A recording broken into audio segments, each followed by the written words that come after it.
Hello बच्चों, let's see this question. An aeroplane flies northward from town A to town B and then back again.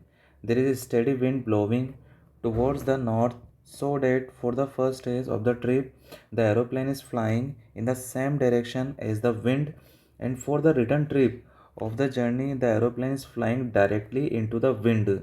The total trip time is TW as compared to the total trip time in the absence of any wind T naught.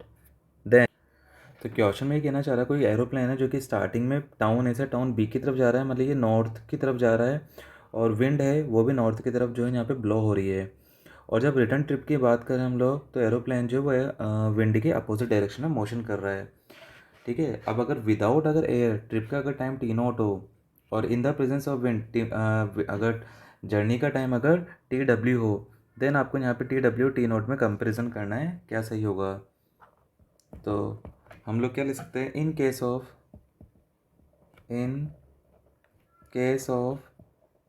Wind, ठीक है, T W जो होगा वो क्या होगा। अब देखना starting के फर्स्ट केस में टाइम कितना लगेगा, लेट सपोज डिस्टेंस कितना है टाउन ए से टाउन बी का डिस्टेंस जो है वो डी है।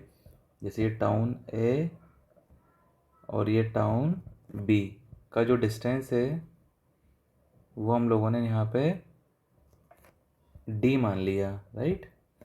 तो फर्स्ट वाले केस में टाइम क्या लगेगा यहाँ पे, चले कितना डी, ठीक है। अब स्पीड, विंड का स्पीड और एरोप्लेन का स्पीड, दोनों का स्पीड सेम डायरेक्शन में, तो ये हो जाएगा v plus V W. V जो स्पीड है यहाँ पे लेट सपोज ये एरोप्लेन का स्पीड है,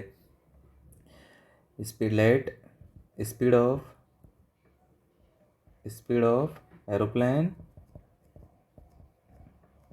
इज v, ठीक है। और स्पीड ऑफ विंड जो है वो वी डब्ल्यू है, ठीक है। तो ये तो आ जाएगा स्टार्टिंग में टाइम। अब जब रिटर्न ट्रिप की बात करेगा, मतलब जब वापस रिवर्स बैक आएगा, तो उस केस में टाइम कितना लगेगा, D upon V minus V W, इतना टाइम लगेगा उसको, right.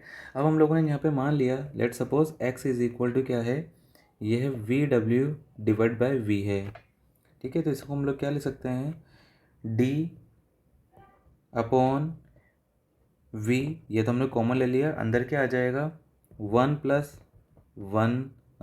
X, one upon one plus x, ठीक है, क्योंकि वी डब्ल्यू बाई वी क्या बन जाएगा, वो एक्स बन जाएगा, plus one upon one minus X, right, यही बनेगा।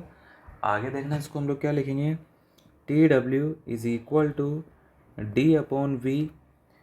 अब इसे हम सॉल्व करके क्या ले सकते हैं, ये बन जाएगा यहाँ पे एलसीएम क्या आएगा, one plus x one minus x, ठीक है। तो ऊपर क्या आ जाएगा, यहाँ पे टू आ जाएगा, तो it will become two upon one minus x square, ये टर्म बनेगा, ठीक है। अब यहाँ पे एक्स जो है ना, ये एक्स जो आएगा ये आएगा लेस देन, एक्स का वैल्यू क्या आएगा यहाँ पे, लेस देन वन आएगा, ठीक है, क्योंकि एरोप्लेन का जो स्पीड होगा विंड की स्पीड से क्या होगा, ज़्यादा ही होगा। तो यहाँ पे ये जो टर्म निकल के आएगा टी डब्ल्यू, जैसे लेट सपोज अगर हम लोग बात करें टी नोट की, तो यहाँ पे टी नोट का वैल्यू क्या आएगा, देखो जाना कितना है डी, आना कितना है डी, तो टोटल डिस्टेंस कितनी कवर कर रहा है, two D, divide by speed कितना हो जाएगा, यहाँ पे एरोप्लेन का स्पीड क्या है, वी। तो ये जो आगे वाला टर्म है, मतलब ये two D divide by V है टी डब्ल्यू में, ये तो क्या बन जाएगा, टी नोट बन जाएगा। तो यहाँ से टी डब्ल्यू क्या आएगा, टी नोट और multiply by one upon one minus x square. अब x का जो वैल्यू यहाँ पे लेस देन क्या है, यहाँ पे वन है, ठीक है। तो जब x का वैल्यू लेस देन वन है, तो यहाँ पे ये one upon one minus x square जो निकल के आएगा, ये टी डब्ल्यू जो निकल के आएगा ये ग्रेटर देन निकल के आएगा किससे, टी नोट से। जैसे लेट सपोज आपने x का वैल्यू पुट कर दें यहाँ पे वन बाई टू, तो वन बाई टू का स्क्वायर क्या आएगा, वन बाई फोर, तो नीचे कितना आ जाएगा यहाँ पे थ्री बाई फोर, तो फोर ऊपर जाएगा तो ये बनेगा फोर बाई थ्री, तो टी डब्ल्यू का वैल्यू आएगा फोर बाई थ्री। ऐसे आप x का वैल्यू कुछ भी आप वन से लेस देन पुट करके यहाँ पे चेक कर सकते हैं, ठीक है। तो टी डब्ल्यू जो टी नोट से ज़्यादा ही निकल के आएगा। So I hope you understood this question, option B will be correct. Thank you.